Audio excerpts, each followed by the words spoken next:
بسم الله الرحمن الرحيم الحمد لله رب العالمين والصلاة والسلام على أشرف الأنبياء والمرسلين سيدنا محمد وعلى آله وصحبه وسلم تسليما كثيرا إلى يوم الدين سبحانك لا علم لنا إلا ما علمتنا فعلمنا يا رب ولا فهم لنا إلا ما فهمتنا ففهمنا يا رب رب اشرح لي صدري ويسر لي أمري واحلل عقدة من لساني يفقهوا قولي جزاكم الله خير from the bottom of my heart بارك الله فيكم. Thank you for always showing up or always following up and trying to stick with this class or other classes you're doing. This is great. From Let me check it. Bismillah. Bismillah. Oh yeah, it is picking it. For a second I thought it's not, but it should be. لا طيب خلاص خير إن شاء الله. Yes, it's great what you're doing. Those who stick with it consistently, even if they don't do much, actually piles up a lot. And from my limited experience, and you might see the same in your life and others, not just in Deen, even in career, those who stick to learning, even if just one slot a week, even if it's 15 minutes, half an hour, whatever. It's not a lot, but they always stick with it. They're attending, they're studying, they're reviewing. That's what gets done. This is what gets done for most things beyond language. Language would go really slow, but it would still go. Those who work on vocabulary really weekly will probably stay with them. Those who take something intensively and never review it, like I did with French, and I don't know if you ever tried to do a language, you'll forget it. But if you use it weekly, even if it's not much, you'll find it with you, inshallah. And that's what it is. As the poet said, فَأَدِمْ لِلْعِلْمِ مُذَاكَرَةً فَحَيَاةُ الْعِلْمِ مُذَاكَرَةٌ. Keep with your routines of studying because the life of knowledge is by study. So may Allah bless you, inshallah, make us all from those inshallah. So it's the plan for today, as usual, same structure. Like I said last week, just I thought, yani, I didn't want to take the class too long in September, just due to some long weekends, and I think there was a cancellation once from my end. Inshallah, today we'll lump Siyam and Hajj. And like I've said, even in the beginning of class, I did not intend to go on Zakat, Siyam, and Hajj like the others. You can see the classes took longer and thought. It's all due to the needs of it. And that's how the fuqaha, I was actually listening to one of the Mashaykh, was actually saying that the fuqaha do this on purpose. In a lot of the books, even in the elementary books that cover all of fiqh, you'll find in those books, ibadat cover half of the book. And it's done on purpose because ibadat are needed like that. But when they author the longer works, maybe that shrink a bit in size, although it's still discussed in detail, because it's assumed by then people know it and they're actually learning the other details of it. It's offered at that point on a level of fard kifaya, communal obligation. But when they're teaching someone, they care that we do our obligations, and this is from them even teaching us how to prioritize deen. So inshallah in the future, if Allah wills and Abdul Faqir does something in the future, maybe Sayyid al-Hajj will be given, and if you remind me at the end, I will propose an alteration, I welcome your feedbacks, whether immediately or later, whether you know through yourself or through teachers you attended with. And I'm doing the same. I'm consulting with Sheikh Adnan and others regarding this, inshallah. So, inshallah, today we'll cover Siyam and Hajj. Last week, we took Zakah categories, rulings, and recipients. Quickly, we took the definition of Siyam, its integrals and nullifiers. We'll review some of that, mainly Siyam today. I'll review one point about Zakah, and then we'll jump at today's topic, inshallah, which will be starting with a point about timing and fasting. It's related to what we covered in Salah. And then we'll cover the remaining points of fasting, which mainly are the types of fasting, after we know what are its main rulings, or the categories of fasting, if you will. I'tikaf, right? And then rulings of Hajj and Umrah.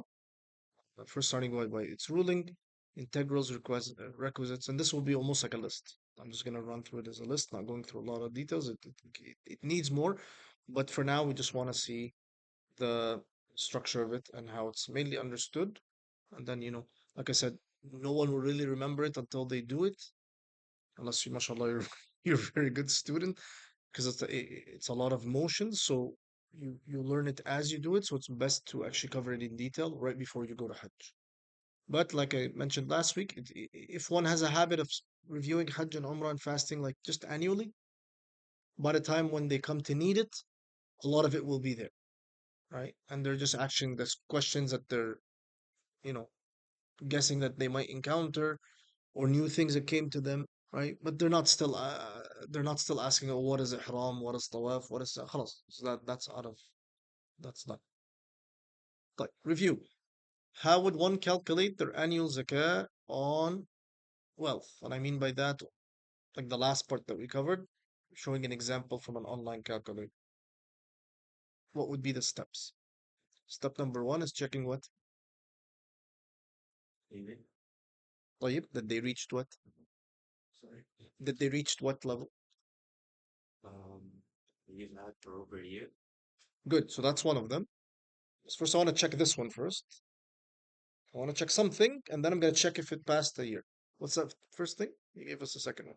What's the first thing? I'm checking that the wealth passed what? Minimum. You remember the word for that? With an an or a noon? Nisab. That it reached nisab. Right? So the nisab of like gold or silver, the most common, right? Or the gold silver equivalent of money that we have, like, right? And savings and so forth. And obviously, I mean, not the other types that we took, although maybe more rare for us, one would check the nasab zakah from there, right? Then you would take that nasab and check that it reached the house. Uh, you're also checking a couple more things. With that wealth, we're also checking if there's something coming in that I don't have right now, right? Yeah, for example, مثلا return to me, or any immediate expenses, right? Any immediate expenses are taken out. So after I've taken, okay, there's no further money coming in to what I have. Uh, yeah, like money that I'm owed, like as a loan, expenses that are immediate. I take that, pass the nasab, put all that together, uh, uh, then you then you check the percentage. So it's more depends on how. Like I said, the ulama have different a little bit of discussion on this, but just as a reminder, they do it on gold from the perspective that gold is more stable. But some of them who calculate on silver say that's more beneficial to the poor. Right? The nasab on silver will make more people give zakat. The nasab on gold, because it's more stable, it will make the nasab higher. More people won't reach that nasab, right? And if you remember, even from the website, that it's more scrupulous even that one gives. That one can kind of omit certain spendings or things that they have and give. If you remember, if you don't, just go to the website and run through it again. You'll see it, inshallah. But that's kind of in a nutshell. That's not a great summary, but I hope that gives some kind of steps. Okay. Like the definition of siyam in language and fiqh. It's the definition of siyam in language. It's very, very close to the one in fiqh. It's literally the same thing as we more general. What do we do in fast? Abstain. So fasting is abstaining, withholding, right? They say horses that are held back, khayrun sa'im in Arabic, if I remember correctly. They're horses that are tied or controlled, right? If they're free, they're not. For this, I'm withholding. So what am I withholding from? Just in one description that goes under everything else. More general than that. I'm withholding from what?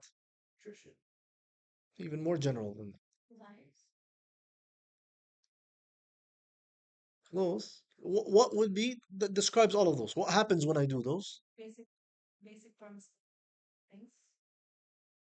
Uh, Plucking is permissible. There you go.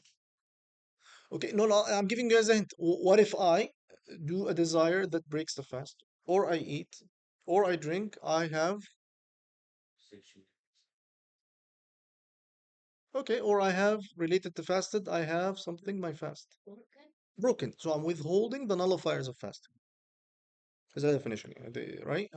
The language in fiqh that I'm withholding the requirements of fasting or the nullifiers of fasting from Fajr till Maghrib. Right? That's the definition. They say in Arabic الإمساك عن المفطرات من طلوع الفجر من الفجر إلى المغرب. Okay. طيب. Then what are the integrals of fasting? Intention is one. Second one. Just mentioned it. We just said it. Yeah, holding from the things that break the fast. These two. If I break the things and think of them separated from each other, see how they work. طب let's say I withhold from the nullifiers of fasting, but I didn't have an intention. That's nothing. That's like dieting. Okay. طب what if I have an intention and I don't hold from anything? I've been eating chips all day. That's definitely not a fast. So see how they both work together. Like the intention, I can't remember if we covered it. Did I cover the descriptions of intention last week? Fast? Ustad Bushra, can you remind me? You have it in the notes? طيب, then I probably didn't. So we'll cover that while I'm reviewing. طيب. The nullifiers of fasting, the Sheikh broke them up. There's many ways, طبعا, but he broke them up nicely into four main headings. What are they? Same thing. Try to use as general. يعني, if you count them all, they come more than four. But if we count them in distinct descriptions, then further details can go under them. But these four would capture pretty much everything. And you guys have said them. And your wordings might be good. I just don't remember. Nouri, I saw a hand. Go for the first. Anyway, طيب, that's very close. It's even more general than that. Because I can consume something that is not nutritious, as far as I understand, at least. I'm not a scientist, but it would break the fast. So, and I give an example. Let's say you pick up a pebble from some weird thing, trying to old time sakes of your children, and you swallow. Small enough that doesn't make you choke, but you swallow it. That's a substance that entered the body cavity. That, according to the rules of Siyam, at least in the Shafi'i school, would break the fast. So that's good. That falls within that, but it's more general. So how do we phrase that?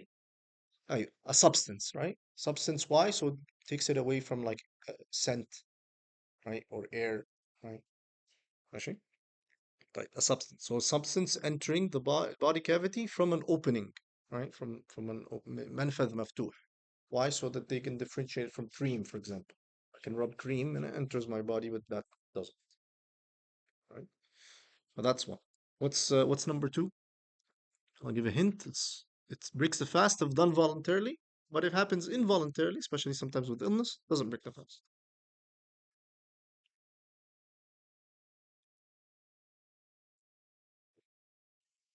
Yes, say it.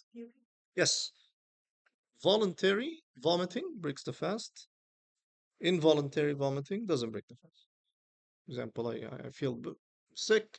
I'm sitting there. I vomit. That doesn't. But for some reason, whatever, I enter, put my finger, put something in intention. I know it's going to do that, and I end up vomiting. That breaks fast. And number three, back to the men. Actually, number three and four can be lumped together, but for clarity, he broke them. He put them together.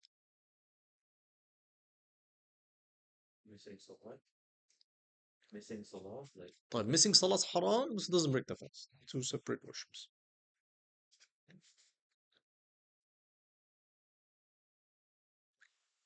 Number three is the minimal intercourse between husband and wife.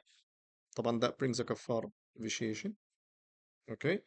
And then number three, the um, kind of the side of that, or in that, but even if intercourse doesn't happen, the intentional, so basically, yeah, masturbation. So masturbation, so the expulsion of the sexual fluid. So whether this happens without intercourse or the intercourse happens without them, remember, just like the definition from janaba, even if it's just the entry of the body, the male body part within the female, even if no more than that. Fine? Okay, and all of these, just as a general, while kind of far-fetched, but it can happen. All of these are done what non-coarsely and in a state of awareness. If one forgets, or is coerced, as rare as that can be. Maybe the most one is eating and drinking. We can think of our brothers and sisters, Uyghurs, right? So this is actually something practical from political news that we hear. Like they're forced to eat and drink.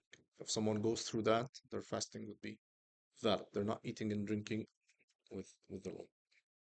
تمام? But these are the four main categories. You can see, and each one of them not only gives us it excludes something else. So, for example, with masturbation, it will exclude مثلا wet dreams. That's not from the uh, volition of the person. This happens to the person, right? And so forth. And if there's time, I'll read a small paragraph that explains the vitiation that happens with the last one because it has bigger rule. The thought. Good. That kind of summarizes. All right. Point on timing for fasting. That one should break fast when one knows the time of Maghrib is in, and one should start fasting before the timing of Fajr is in. So that means if one breaks earlier or starts later by mistake, while not sinful, and they're not intentionally breaking the fast, huh? They do it, they think it's in, they just think they didn't know, then they realize, whoops, it wasn't in, right? Or opposite, right? That would not make the fast valid. It would void the fast without a sin and it requires a mikvah. Uh, if you want to take, it sounds a little bit blunt, but if you compare it to Salah, it will make sense. It's exactly like someone wants to pray Dhuhr or Asr, doesn't know the time is in, thinks kind of like the time is in, doesn't bother checking the phone, doesn't hear an adhan, doesn't see any signs, and says, Allahu Akbar. And after they pray, they realize, whoops, 7 minutes later. No, that that prayer is, it's not intentional. They didn't do it out of malice or anything, but that prayer, the condition for it was not fulfilled. So the ibadah itself was not fulfilled. Now, if remember the point about Fajr, it's kind of slightly confusing by me, is very relevant here. Does anyone remember what I said about Fajr, the entry of Fajr with timings?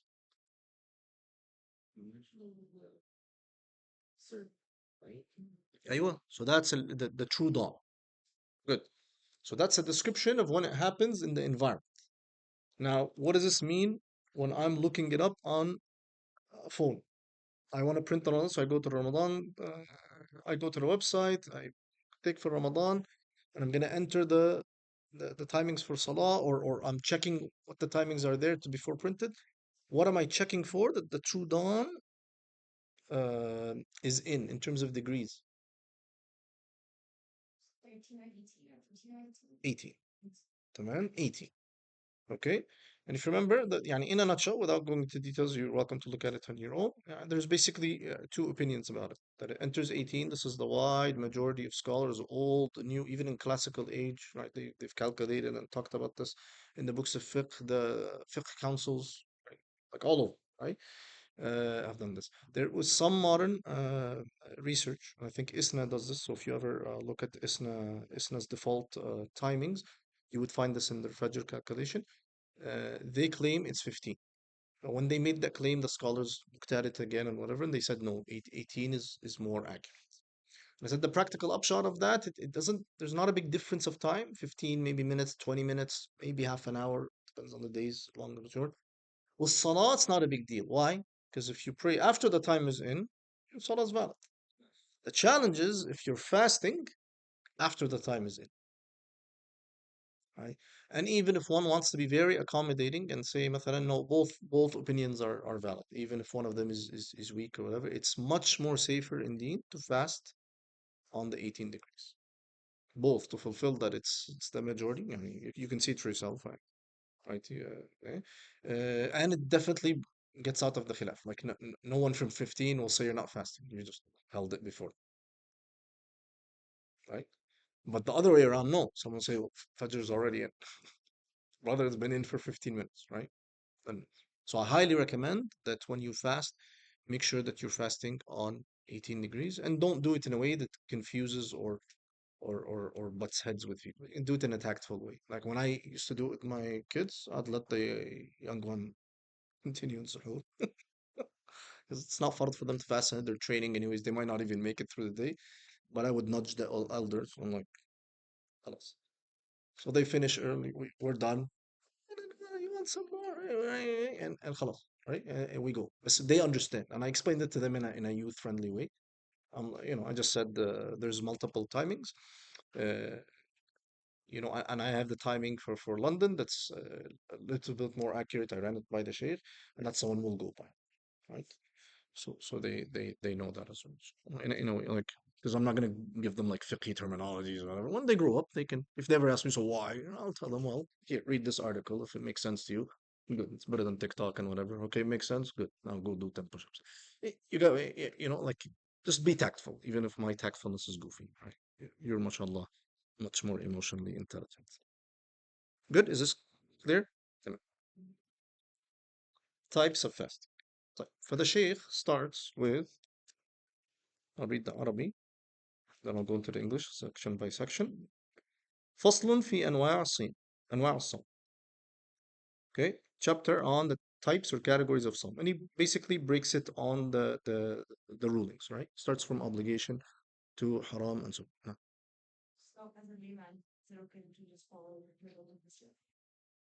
I think so, and I assume yeah, unless one knows someone is doing a mistake, right? Like as a basic rule, one cannot follow someone on a mistake.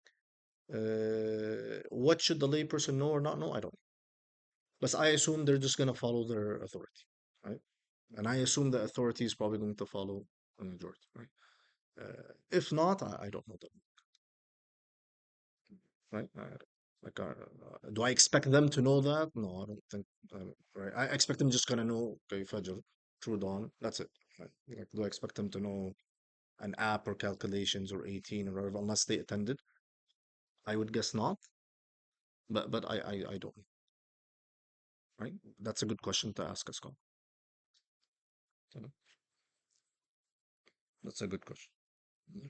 Like أنواع الصوم أربعة. It says the types of fasting or the categories of fasting are four. He's going to start with obligatory, move to haram. Okay. Uh, and then he's going to say what's disliked. And then he's going to end with recommended. Okay. الأول المفروض وصوم رمضان والصوم المنذور وصوم القضاء والصوم في الكفارات ككفارة الظهار والقتل. Right? It says the fasting of Ramadan. So that's the main one. Most then that's the biggest one. Making up fasts from Ramadan. That's another one. Well, it's not happening in Ramadan, but I still owe these days. I was sick for 2 days. Um, I still owe these 2 days. It's not like, oh, Allah Ghafur Rahim, they drop. I still owe these 2 days. I did not, I wasn't sinful not to fast them, مثلا, right? But I still owe these 2 days. What's the ruling of making up these 2 days? It's fard. Once I'm healthy after Ramadan, right? I do. Okay, fulfilling a vow to fast, right? So then, let's say I take a vow that if I beat Nuruddin in basketball one on one, I'm going to fast a day. I take an obligatory vow on myself. Well, I finally beat him because he was tired from working all day. He's a hard worker, mashallah. It's gonna happen in the next 5 years, one time. Because I vowed, nadr, I would do that. When do people do it? I don't know, but people do that, for example, with like sometimes struggles that they have, or like if I graduate, or if Allah, finally makes me marry my second cousin, whatever, right? So they make a vow. But if they do a vow, they're gonna fulfill. If they do an obligatory vow, they've made it on themselves. That's why it's not generally recommended that one puts burdens on themselves like that. While it's good if, طبعا, obviously, if one makes a vow that they fulfill it with Allah subhanahu wa ta'ala, it's not good to open that door a lot so that person doesn't have spiritual spiritual debts that they have with Allah. But hypothetically, if one takes a vow, okay, then they do. Number four, in expiation, he gives examples ككفارة الظهار والقتل, right? Dhihar, when like Surah Al-Mujadala, when someone says, you are haram for me my my mother, then there's a consequence to that. Part of that is fasting, or officiation for killing. طيب.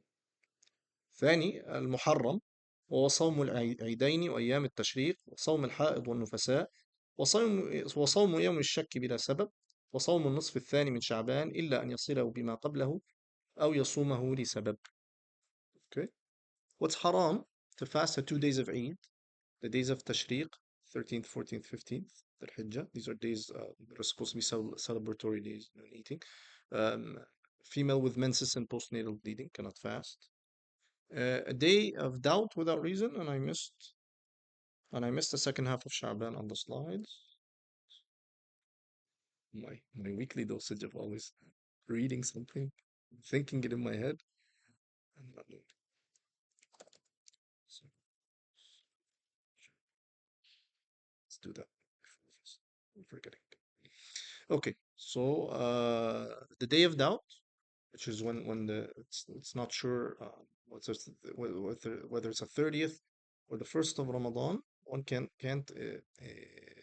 intentionally fast that day in the Shafi'i school unless it falls within a habit of fasting. Let's say that day is on a Monday or a Thursday, and one fasts already Monday and Thursday. Then that day, although it's Yom Shak for someone else, right? You're not you're not solely doing it for that, right? You're continuing a, a habit, or it falls on a recommended يعني day or something, yeah, something like that, right? So if it falls on a recommended day like Monday, Thursday, or a habit or something like that, that might take it out of حرمة, right?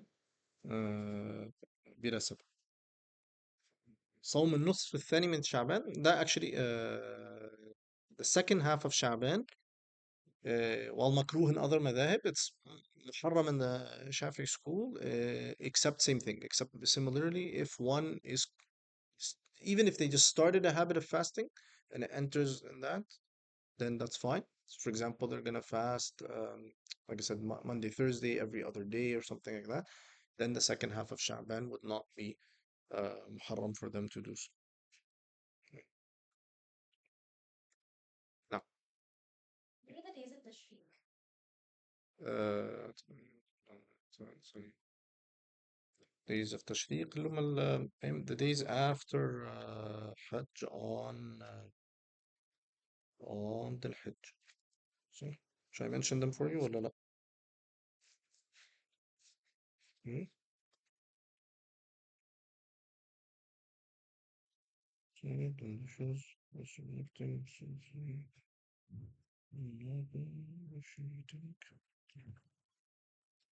days of Tashriq.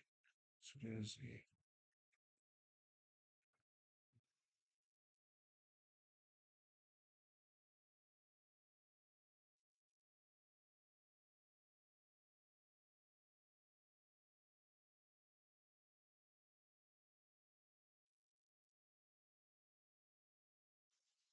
so that's ولا لا؟ Yes, making last,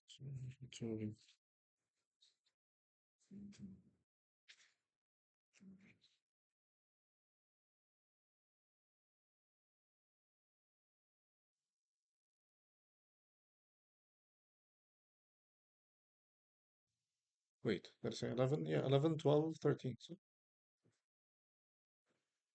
no, after 11, 12. Did I say 13, 14, 15? لا لا لا لا 11, 12, 13. I'm mixing up the دخلتهم. I entered the تشريق in the 15. So 11, 12, 13. طيب تمام 11, 12, 13. Right after Eid صح that's what I said. 10, 11, 12, 13. Right right. Okay, فدي أيام التشريق. The 13, 14 the white days, right, which is coming. These are the middle of the month. These are recommended. And the black days, according to some fuqaha, the end of the month, these are recommended. تمام. I mixed up the threes there. طيب. Yes, coming to that. طيب. Disliked. Disliked fasting. These are not muharram, but avoiding them would be rewarding. Singling out Friday, Saturday, or Sunday for fasting, unless same thing similar to what's before, unless it falls within a recommendation. تمام. But singling out solely for it being Friday, or solely being Saturday, or solely being Sunday, no, that's makruh. Because Friday is a day that's of celebration for us, kind of. It's almost like a mini Eid. And Saturday is a day for Ahl Kitab, Sunday is a day for Ahl Kitab, right? And so, like fasting consecutively if someone fears harm or not fulfilling certain duties. Okay, that would be disliked. It's not recommended to harm oneself, and doing a sunnah that covers up, crowds up a duty, no. Okay. Wait. Fulfilling a vow to fast. Fulfilling a vow to fast if one vows to recommend as a recommendation. تمام. لا is that a, لا, that's probably a mistake on the slide. Sorry. Hold. لا, ignore that. I might be mixing up that with something else. تمام. So anyway, I don't know what am I trying to So this is the problem of going to three rows. Let me see what the is. So yeah, that's a mistake. That's from the other part. And I forgot to read that from the Arabic. Let's read it before. طيب ما المكروه كإفراد يوم الجمعة أو السبت أو الأحد بالصيام وصيام الدهر لمن خاف ضررا أو فات حق. Okay, so these are the makruh, disliked. Recommended, that's the longer list. Okay, صيام يوم عرفة. Okay, for the non-Hajj. Uh, okay. Uh, وصيام عاشوراء وتاسعاء والحادي عشر. 9th, 10th, 11th الحرم. Okay. 6 days of Shawwal, which I missed on the slides.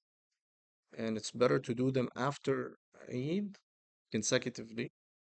But if one doesn't do them, that's still fine. ويسن تواليها بالعيد. Meaning the one finishes Eid and does them consecutively. Okay, but that's fine to do that. Okay, صيام الأيام البيض وهي الثالث عشر رابع عشر خامس عشر. 3 white days, 13th, 14th, 15th of the month when the moon's full. Okay. والأيام السود وهي الثامن والعشرون وتالية. Three kind of black days. The 28th and what's after. Okay.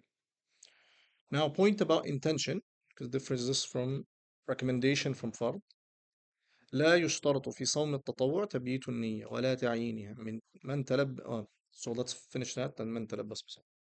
There's a difference between the psalm of the obligation and the recommendation. The fasting for the obligation, the niyyah has to be for every night of Ramadan. Pretty sure I said that last week. It has to be specified, okay, and it has to be done in prior to Fajr. So anytime between after Maghrib of the evening and prior to Fajr, even if it's a moment I intend, that's that's the niyyah that I need for the fard siyam. Now for Sunnah siyam, the Shafi'i ulama understood that it doesn't need a niyyah before, because the Prophet ﷺ, used to get up and if there was no food, uh, he would ask and he would intend fasting. So they say, A, there was no intention before to fast, otherwise he would have been already fasting, and it doesn't have to be specific. So it can be just fast. Like unlike مثلا fasting فرض of Ramadan. Okay. For that thing. Now, if one breaks the fast, here's related to recommended, right? That's under recommended. So one breaks the fast, i.e., the recommended fast, one is not required to make it up in the fast in the Shafi'i school, right? Other fuqaha understood from Allah's ayah or part of the ayah, وَلَا تُبْطِلُوا أَعْمَالَكُمْ, and do not nullify your deeds. That if one starts a recommended fast and they leave it, that becomes a responsibility on them to make it. Obviously, it's not recommended to break one's fast. You're missing out on reward. But let's say one does so. Okay, one doesn't have to. It's recommended to go through with it, but if one stops it, they don't have to make up that day. Okay, that's a difference between nafil and fard. All right. Seven. Okay, gotta pick up speed. I thought it was still seven. Like i'tikaf, spiritual retreat. Timing, conditions, and how it's nullified. It's timing. It's more recommended in Ramadan, which means what? Let's read it in Arabic first. فصل في اعتكاف قال رحمه الله ونفعنا بعلومه في الله يسن اعتكاف في كل وقت ويتأكد في رمضان وأفضله في العشر الأخير منه لطلب ليلة القدر التي هي خير من 1000 شهر. Its timing, it's more recommended in Ramadan, i.e., one can do it all year long. So if one enters the masjid in the Shafi'i school at any time, they can make an i'tikaf with the integrals that we mentioned. But it's more recommended in Ramadan and even more recommended in the last 10 nights so that one is seeking Laylatul Qadr. Okay, that's the point, or at least one of the points of i'tikaf, one main point of i'tikaf during that time. Conditions: Islam, so not a kafir, someone who's sane, okay, not during menses or postnatal bleeding, of course, because it's remaining in the masjid, right? And one remains in the masjid the length of repose in salah, tama'nina. I'm going to swing that back to you. How long is that? Took that at salah. He says وشروطه سبعة: الإسلام والعقل والنقاء من الحيض والنفاس وأن يلبث فوق قدر طمأنينة الصلاة وأن يكون في المسجد as usual. It's in the masjid. I thought that's kind of implied.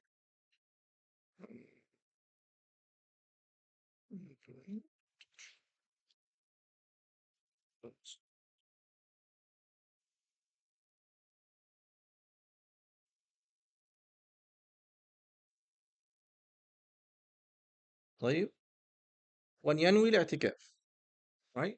And one intends اعتكاف, the remaining in the masjid. How long is a طمأنينة in salah? بلاش, let's refresh now. What is طمأنينة in salah? What's reposing in salah? Mhm. It's a description of ruku. It's a mandatory description of ruku. That when I do ruku, I have to do it with repose. And when I do sujood, I have to do it with repose. And when I rise from ruku, I have to do it with repose. Which is pause. For how long? I can pause for 5 seconds. I can pause for 15. So I give you a demarcation. أيوة. Excellent. Okay. The length of a tasbih. See? You have a jurist. Does business, comes, answers questions. Gives people chances. They don't get anything, shows up. So that means what? What's the upshot of that? The length of i'tikaf can be even a moment. Okay? Nuruddin comes to pick up his wife, Mathan, from Quran class, and he's sitting there for a minute. She's giving hugs and kisses for all the sisters before she leaves. He remembers, I can do i'tikaf. He intends, I'm going to wait anyways. That's i'tikaf for a minute.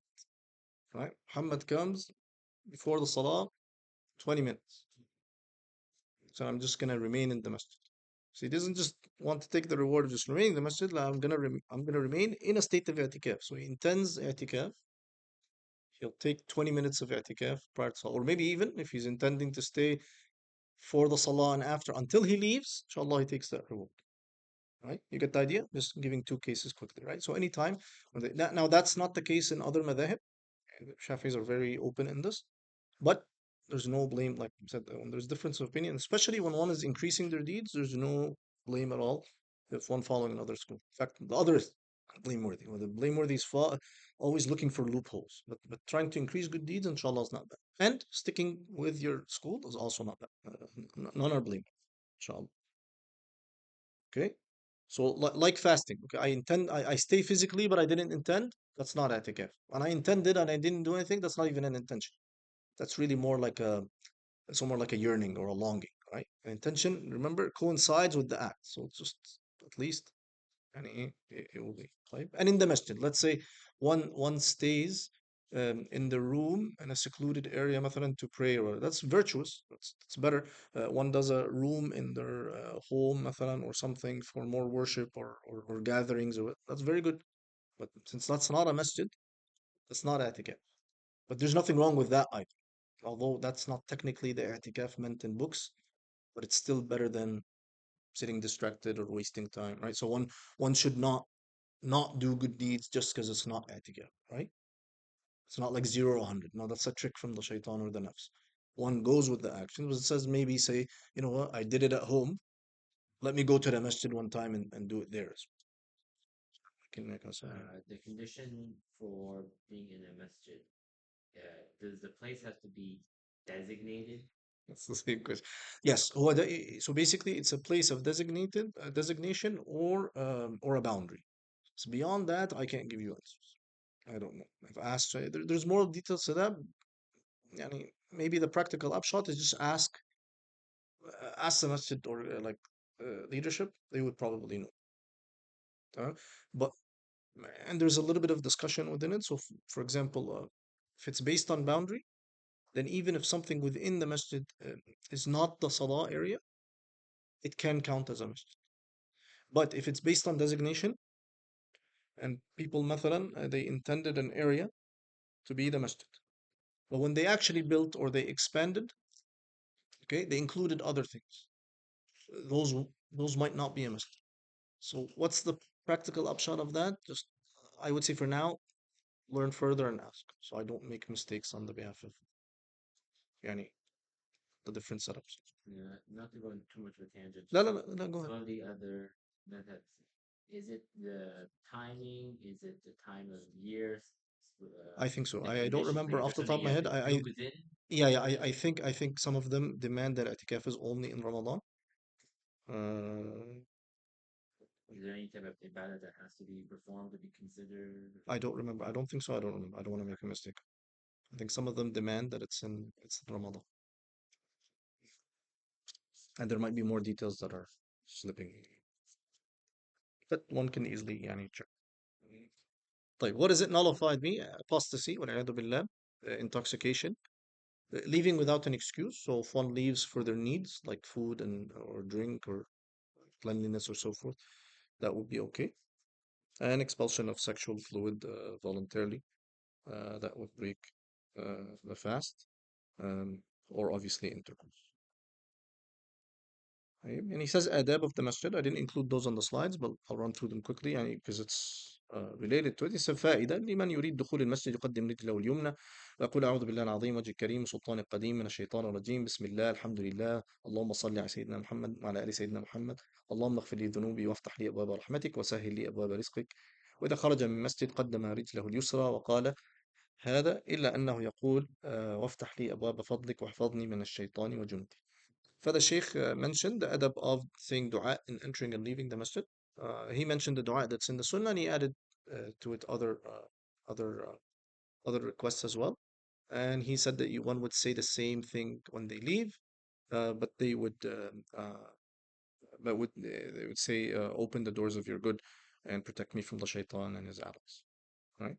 But basically, the dua that I mentioned in Arabic, which is basically seeking refuge uh, from the shaitan, and mentioning the name of Allah, praising Allah, sending peace and blessings upon the Prophet ﷺ, asking for forgiveness, and asking Allah to open the doors of Rahman, and also opening the doors of rizq.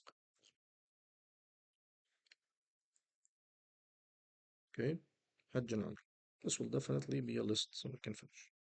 Like, what are we doing in Hajj and Umrah? First, we're taking the obligation, then the integrals, then the requisites of Hajj, some recommendations of Hajj, and then we'll just cover I kept those. I didn't finish those. I'll just read them off. The conditions of ihram, tawaf, and sa'i. طيب. Ruling of Hajj and Umrah, they are both obligatory once in a lifetime. قال رحمه الله فصل في الحج والعمرة هما فرضان في العمر مرة على المسلم الحر المكلف المستطيع. Okay. They are fard upon the Muslim that is free, morally responsible, and able. Right? The free, morally responsible Muslim that's able once in a lifetime. Both Hajj and Umrah. The Fuqaha differed into two camps. Some of them only saw Hajj as Umrah. Sorry, Hajj as Fard and Umrah is recommended. And those who saw both Hajj and Umrah are Fard. Okay. And there's many proofs of them. One of them is the Quran itself, how you grammatically read the ayah. وَأَتِمُّ الْحَجَّ وَالْعُمْرَةَ لِلَّهِ, or uh, وَأَتِمُّ الْحَجَّ وَالْعُمْرَةُ لِلَّهِ. Right? One of them would mean that Allah is asking for both and Hajj and Umrah, or that Allah is asking for Hajj to be fulfilled uh, uh, and just describes the praiseworthy description of Umrah. And there's more discussions to that you can find by yourself. Okay, but what does able mean?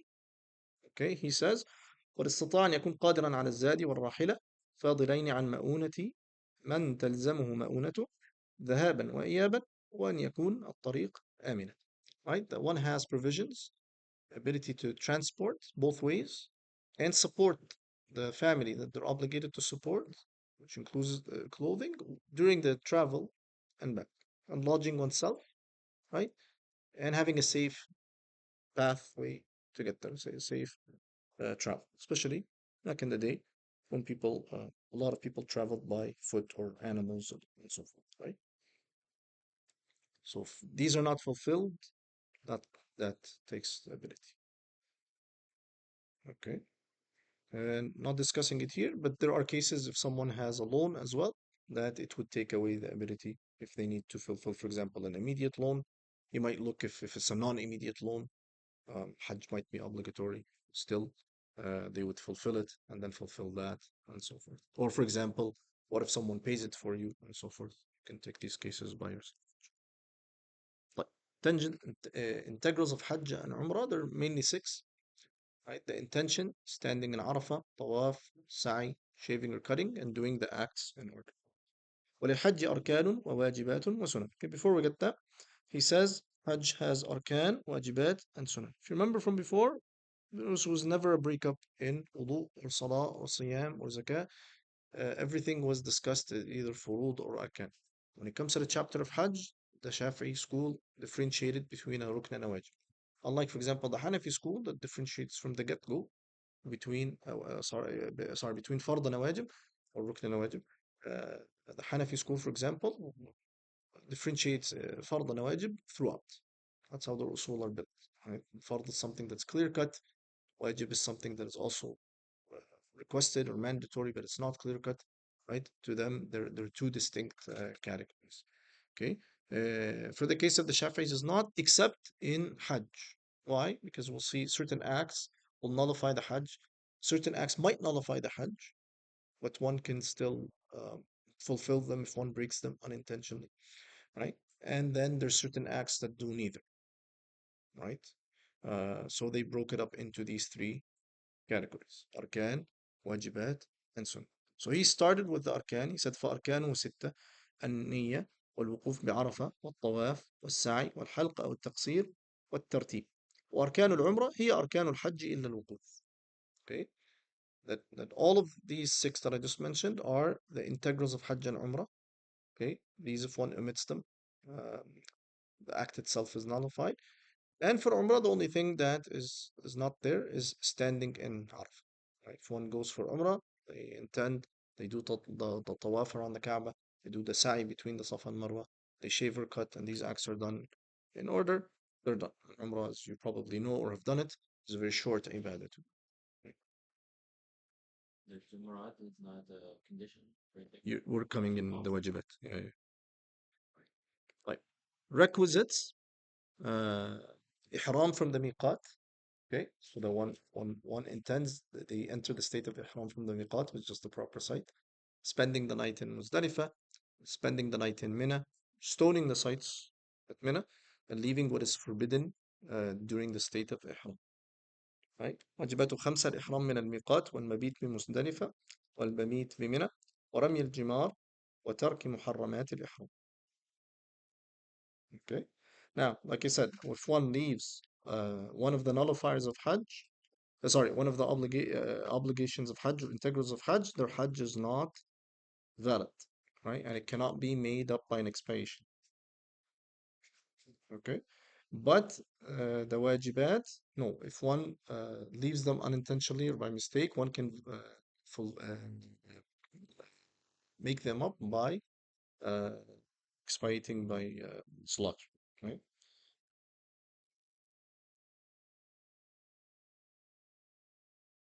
تمام.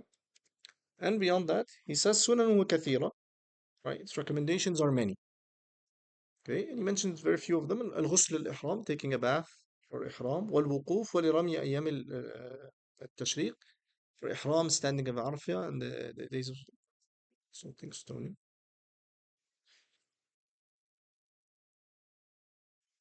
So stoning during the days of تشريق.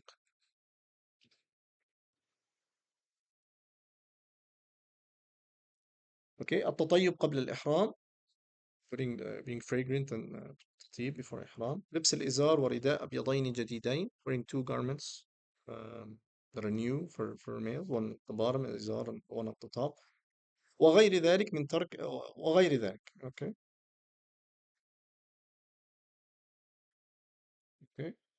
As for the sunan, he says at the bottom here, من ترك شيئا من السنن فلا شيء عليه ولكن تفوته الفضيلة. So, like I kind of have that as a breakup, emitting a recommendation is of no consequence, unlike the integral of Hajj, right? Uh, and emitting a requisite is by expiation, right?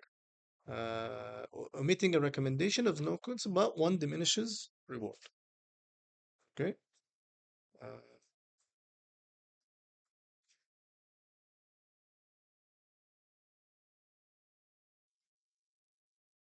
Conditions of ihram. What are the things that are haram for one to do while they're in ihram? Like it takes the big picture and then zones in. Now that I, I go back here to the things that I have to do, and I jump in. Okay, I'm gonna do the intention. I'm gonna do the ihram. So what can't I do in a state of read that from this translation? Inshallah.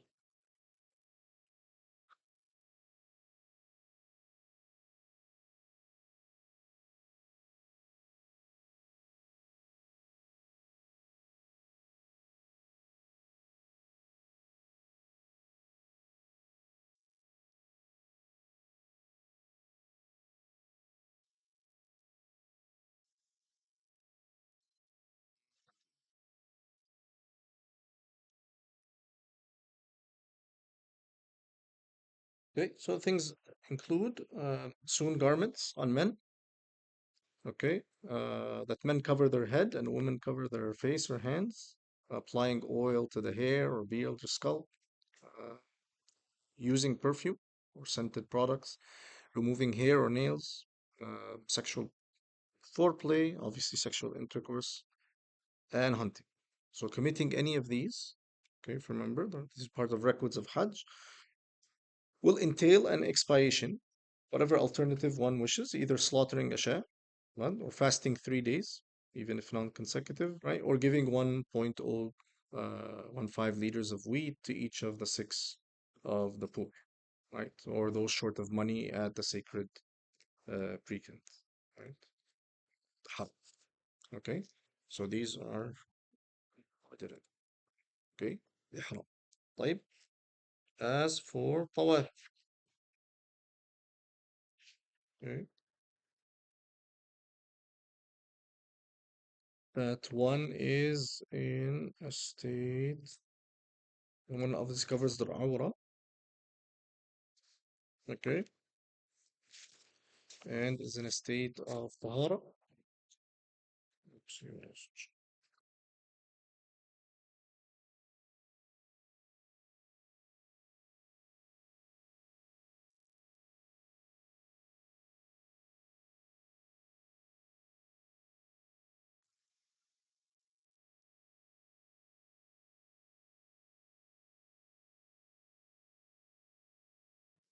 State of tahara, both in terms of physical and ritual, which we took in the chapter of Salah, right? To place the house on one's left, to begin with the black stone, to align it with all one's body, and the one goes around 7 times, right? To be inside the masjid, outside the house, the buttress, and the room. تمام. There's recommendations which I won't cover, so you can go these inshallah. طيب, in terms of sa'i, yeah, we're on that, right? It's four to start with the Safa, end with the Marwa, and that one goes 7 times. So one, two, three, four, five, six, seven, and that it is after the pillar of Tawaf, right? Or that of arrival. Okay. And as for standing of Arafah, okay, it has to be at least a moment after the zenith of the day of Arafah, even if passing through or sleeping on the condition that one is seen, and the time extends to dawn. But obviously, we all know that in these things, one wants to maximize, especially if it's a ibadah that one does one time. That's why day of Arafah, people spend most of the time in worship, reading Quran, doing dua, and so forth. But if one, let's say, and I've heard people even call it like a express Hajj or quick Hajj, if one just stays a moment and moves on and does the minimal of the Hajj or so forth, it can work on paper that one has done Hajj. They've done their basics. This one should obviously, well, this is the main, like this is the overall breakup. Okay, one should make sure that they're doing the integrals, the wajibat, and as much of the sunan as possible, and make sure that they're doing the minimal of tawaf and sa'i and so forth. Right. That kind of gives the bare basics of it. But obviously, when you go through it and you go through the description of the Hajj of the Prophet ﷺ, through the long hadith of Sayyidina Jabir and so forth, you see the entire thing of the talbiyah and the worship of the Prophet ﷺ and where he started and where he went and all the supplications he made and so forth. And that's the ultimate. What the role of the fuqaha, as mentioned before, is that they're just drawing the minimum. If I fall short of this, it's void. If I fall short of this, I have certain acts I need to do. If I fall short of this, it's valid. They're just looking mainly at validity while obviously categorizing things that we make it as recommended and excellent as possible, right? But this is just to take kind of like an introduction to it, and it's best to review this with probably with pictures or videos if you want to learn it as well, because kind of imagining it all in the head is not as easy as doing the act itself. When I learned Umrah, I went, alhamdulillah, I was blessed to go for Umrah. I didn't go for Hajj. I hope for me and all of you, inshallah. But I did go for Umrah. As much as I reviewed it, when I went there, I always go, like, okay, so I'm gonna do this. You're asking because it's just, I think it's just natural. Right? And that's why Hajj groups or Umrah groups always have someone with them, right? So that they can guide the rest. It's much easier to do it right, to learn it right before the act, or annually. I would recommend you review the rulings. طيب. Before we close, inshallah, next week,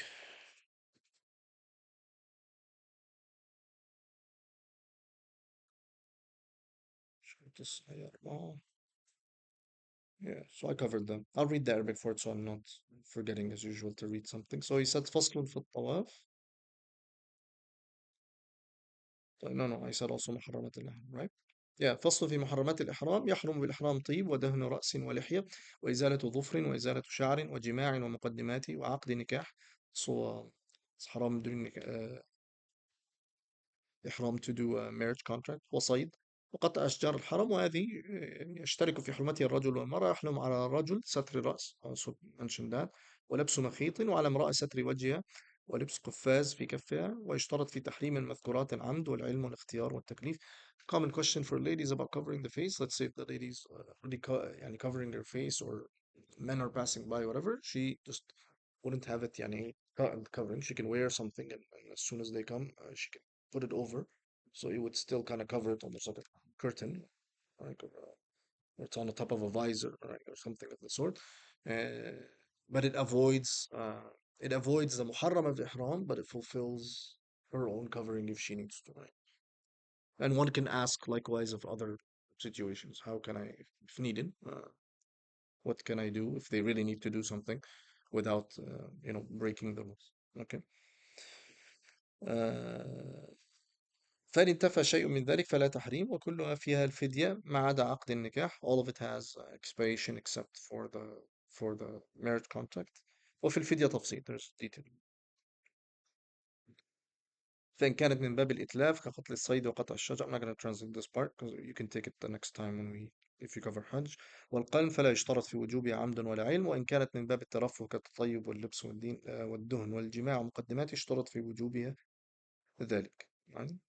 Expiation has a little bit of detail between what if you emit without knowing, learning, or with it, and when is there's a consequence for this, and when is the consequence for that. As for tawaf, he mentions the descriptions that I read. وشروطه سبعة. أحدها الطهر من حدث بنوعيه الأصغر والأكبر ومن خبث في ثوبه وبدنه ومطافي. ستر العورة بدء بالحجر الأسود محاذيا له بمنكبه الأيسر. أن يجعل البيت عن يساره مارا إلى جهة الحجر خارجا عن البيت وعن شاذرته وعن حجره بجميع بدنه وثوبه. خامسة كونه في المسجد الحرام. كونه سبعا يقينا. سابع عدم صرفه لغيره وإن كان الطواف ليس طواف نسك اشترطت فيه النية وإن كان طواف نسك لا تشترط فيه. There's no condition of intention in the tawaf of Hajj, but if one does tawaf outside, like let's say they're entering the Masjid al-Haram, then they would need to intent as well while they're turning. Nothing before they pray their fard or something. طيب.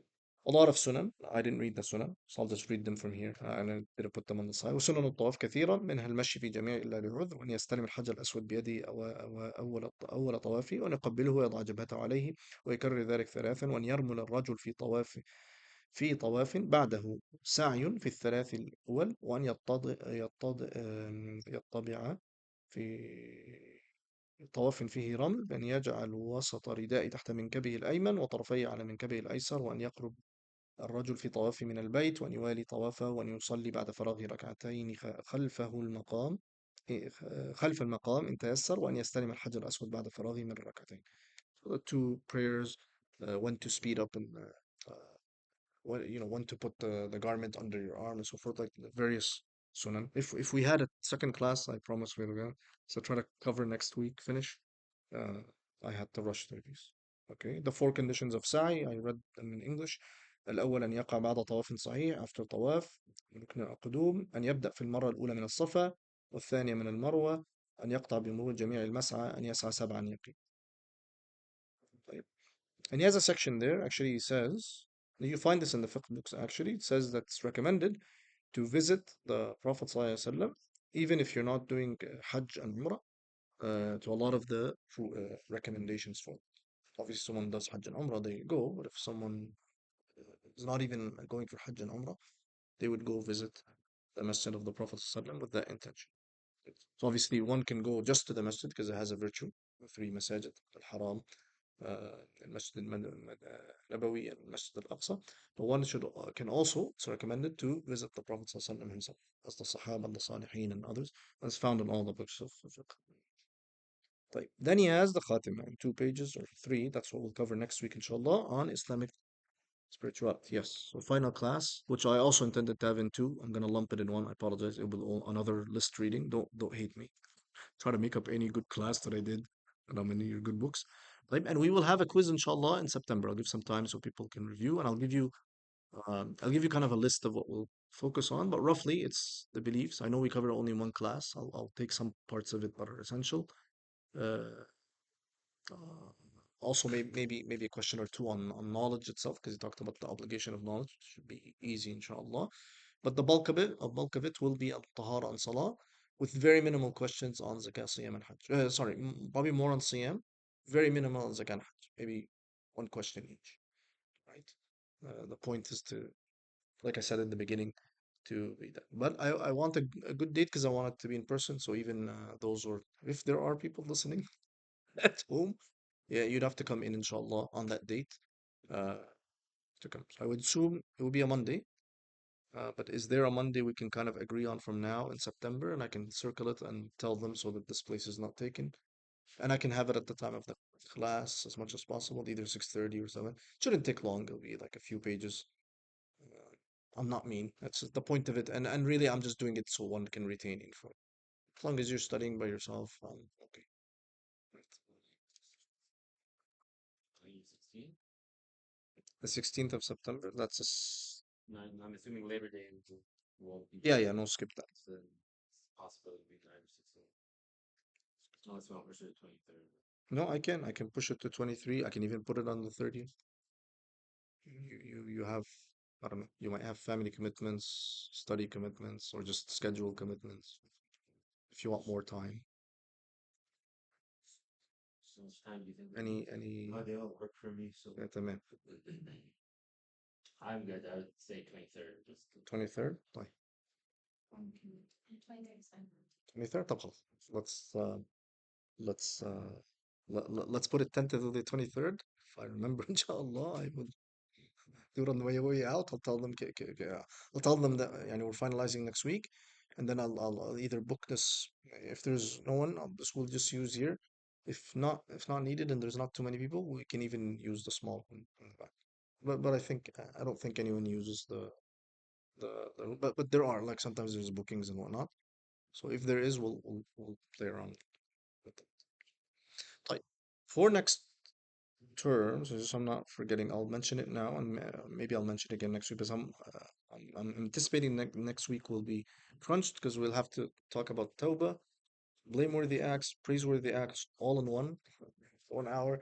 So even if I'm literally just reading and translating, there's not going to be much time. And there must be some kind of elaboration. So uh, I might forget that. Next term, inshallah, your du'as have been answered. I will not teach a class. No idea. It's a joke. But I've been requested by the MSA to facilitate a class for them. So after some thinking and back and forth, I said, okay, let me focus on that. And I'll prepare, inshallah, for future terms.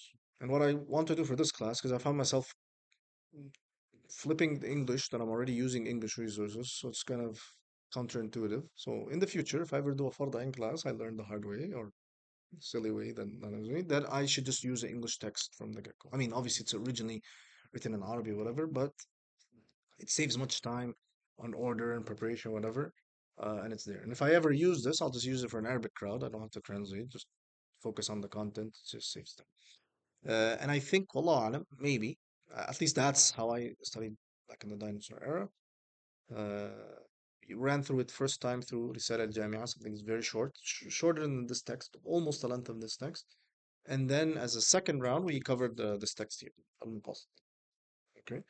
Uh, the first one is much shorter. It's literally just kind of the list of the bare bones of Tahara, Salah, Siyam, Zakat, Hajj with an introduction on beliefs. That's much easier than the text that we have. And a very beautiful section, very similar to this on Islamic spirituality. Then, when one jumps to al-Maqasid, it's literally the same order, but just more detail. So that way, one can, if they want, cover Ibadah twice, or they can just enroll one of them. If they do it twice, they get two cracks at it with more detail than the first. So the second time they run, first details should be easy. They're adding to it, more details. And the section on spirituality is a little bit different.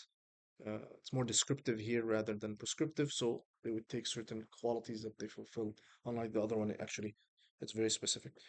Uh, and it has something about Sharia and sources of Sharia, whatever. In short, it's not in. So possibly that's what I would do, and that way, you know, people can bring the original text, order it, read it, whatever. That's easier, inshallah. So if I repeat Fard al-Ain, I think I'm leaning towards that. I'm consulting some of the shaykh. They would do me all a favor. They're all teaching the bigger text. If any of them teach the Fard al-Ain text, I can just retire early and never do this again because they're much more apt to do this, yani, than myself. Okay, so that's kind of my goal.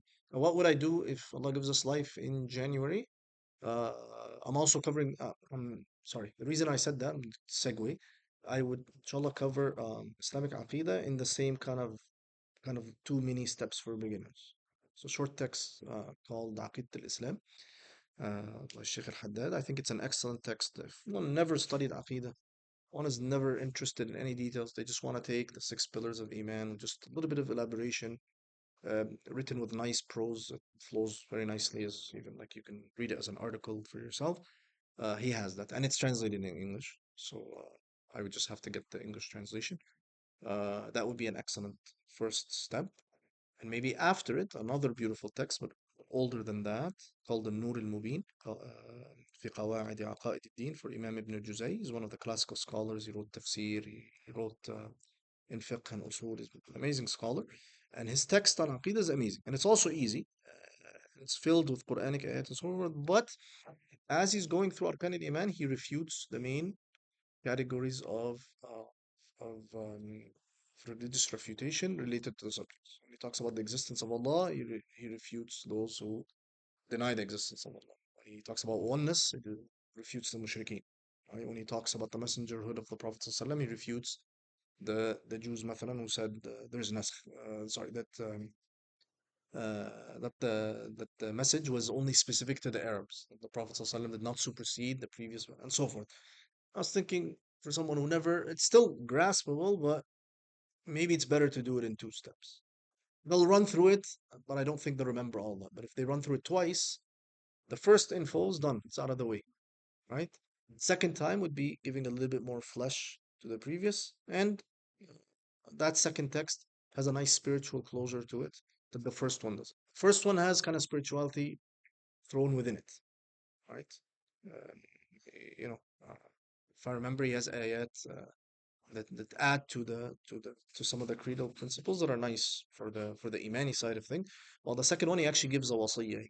He gives an advice, right? Includes things like don't listen to people that would kind of cause you confusion, that you know engage in worship, and so forth. There's a beautiful closure. It's short, but straight to the point. It's almost like a kind of a spiritual framework that one can follow as well.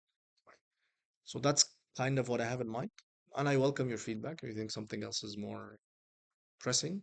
And I only thought of these subjects again because I haven't seen them from the courses that I've seen presented the past semesters. Even the ones that are coming up, because I'm on their group, I think there's going to be some things in hadith. There's a continuation of Hanbali fiqh. I think there's something on biographies. So stay tuned. That should be a very interesting class. Uh, I think there's Hanafi fiqh, but I think it might be in Arabic. Quote me on that. Right? So these classes are meant to kind of be a little bit kind of easier than that, or they serve some of the other classes. So, مثلا like Bidayat al-Hidayah for Imam al-Ghazali, which I think Sheikh Hamid Fada might do it again. You know, a small section on spirituality kind of paves the way for that. Uh, and I know, مثلا Sheikh Adnan did al-Aqidah al-Tahawiyya, and if he ever does it again, this would be easier. These two texts will be easier than Aqidah al-Tahawiyya. And they give the base for Islam before you kind of understand, well, why did Muslims differ later about Qadar or about Imam or about whatever. I think that's more of a logical order. Or at least it gives that variety. If one did that and they want to kind of consolidate or take the bigger proofs of Iman and Aqaid, they can do that as well. You know, but that was a little bit all over the place, right? Yes, yeah, they're shyly, so kind of smiling. Like, we didn't understand anything you said. Okay, back again. So, what I'm final class in Islamic spirituality. September, alhamdulillah, all the Ummah's du'as are answered. I'm not teaching anything, but the MSA will have the test of patience with me. Then in January, if Allah wills, I'm going to hopefully offer a class on Islamic beliefs. And in the summer, I might offer either a subsequent class to that or a redo of Fard al-Ain. But eventually, hopefully, yani, the four topics that I mentioned will be offered at some point, right? Uh, these are all tentative. Acceptable. Yeah. طيب, alhamdulillah. So next week, inshallah, get your spiritual hats on. And I apologize again for the rushing, just because I just wanted to finish by August. Otherwise, Hajj and Umrah, I think at least need two classes. Same thing with Zakah. It would need two classes. NCM kind of got thrown in the middle, almost like a class, but a covered class and a half. Uh, CM might need a class, but between them, I'm sorry if they're a little bit rushed. But again, yeah, it's hopefully it's not a big deal within the context of what we did. If we gather the basics from before that and just know the basic skeleton of these ibadahs is good for now. If one doesn't know them, and if one knows them, at least they have a way to review. Right? I know definition of zakah, zakatable wealth, its rulings under the recipients. Same thing in Siyam. There's arkan, there's certain sunan, there's certain fasts that I should or should not do. Should not because they're haram, or should not because they're makruh. And there's others that are recommended or possible obligations, either in a specific case or myself and so forth, like that. Again, if I do itikaf, there's like that, and it's good if you could start thinking like that. خلاص. No one remembers everything, but at least you have a framework. And when you're stuck, like all of us, what do? You ask. Assalamu alaikum, or you review. If you know that, you go back. Oh yeah, the ruling for that is this. The ruling for that is that. Or you ask and you go on. And that's it. Allah. طيب خلاص. See you inshallah next week unless there's any further final comments. صلى الله على سيدنا محمد وعلى آله وصحبه وسلم. الحمد لله رب العالمين. Inshallah, 2-3 minutes we'll start. Speaking of Islamic spirituality, the class in the introduction to Islamic science. So this will be on that. If you want to stay for that, go ahead. But it's a bird's view look at the subject. While when we look at it in our class, it's actually the more practical element of it. This is more like the. So let's close with that.